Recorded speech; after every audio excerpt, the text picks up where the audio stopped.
Hi everyone, এখন বাজে রাত্রি 8:30। আরেক কাপ চা খেয়ে নিয়ে সকালের কিছু কাজ এগিয়ে রাখবো। ছোট্ট একটু কাজ, হাজবেন্ডের জন্য টিফিন রেডি করে দিয়ে যাব আমি কাজে বেরোনোর আগে।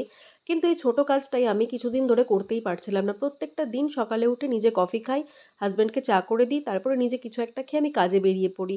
আমি যখন বাড়িতে ফিরি তখন জানতে পারি হাজবেন্ড সারাদিনে কিচ্ছু খায়নি, দুপুরে ডিরেক্ট লাঞ্চ করেছিল। তো ওর রীতিমতো পেটের গন্ডগোল হয়ে গিয়েছে। তো আমি না পারছিলামই না। মানে ওর যখন স্কুল থাকে আমি কিন্তু নিজের হাতে ওকে টিফিনটা করে দিই প্রত্যেকদিন রোজ। কিন্তু এখন যেহেতু স্কুল নেই, আমার ওই হ্যাবিটটা নষ্ট হয়ে গেছে। ১ দিন ২ দিন গ্যাপ পড়ে গেছে। তারপরে না আমি ওটা আর করতে পারছি না। চাইলেও করতে পারছি না।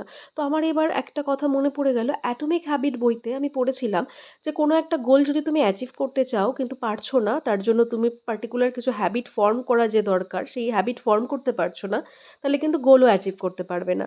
তো সেটা করার জন্য করতে হবে কি, সেই গোল রিলেটেড জিনিসগুলো মানে তোমার চোখের সামনে রাখতে হবে, যাতে তুমি সেইগুলো দেখলে মোটিভেট হয়ে সেই গোলটা অ্যাচিভ করার জন্য কাজ করতে পারো। যেরকম তুমি মর্নিং ওয়াকে যেতে চাও কিন্তু যেতে পারছো না, তো মর্নিং ওয়াকে যাওয়ার জন্য যে সমস্ত তোমার জিনিসপত্রগুলি যদি আগের দিন রাত্রেই হাতের কাছে রেখে দাও, অ্যালার্ম সেট করলে, যে জামাটা পরে যাবে, যে জুতোটা পরে যাবে, সব কিছু ঠিক করে রেখে দিলে, যে ট্রাউজারটা পরে যাবে, তাহলে কিন্তু সকালে যখন ঘুম ভাঙবে, অ্যালার্ম বাজবে, সেই জিনিসগুলো দেখবে তুমি ফটাফট সেগুলো পরে কিন্তু মর্নিং ওয়াকে যাবে।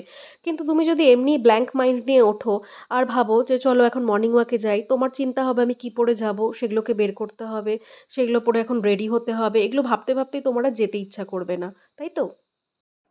ঠিক তেমনটাই আমি করলাম। আসলে কালকে সকালে যাতে ব্রেকফাস্টটা করতে পারি তার জন্যই কিন্তু সব কিছু আজকেই প্রিপেয়ার করে রাখলাম। আর এই দেখো এখন তো সকাল হয়ে গিয়েছে। কালকের পার্টটা আমি দেখালাম, কালকে রাতে আমি কি কি করেছিলাম। তো এখন সকালবেলা এক কাপ চা খেয়ে কিন্তু সঙ্গে সঙ্গে আমি এইসব বানিয়ে ফেললাম, মানে বানাতে শুরু করে দিলাম। চিড়ের পোলাও বানাচ্ছি আমি ব্রেকফাস্টের জন্য।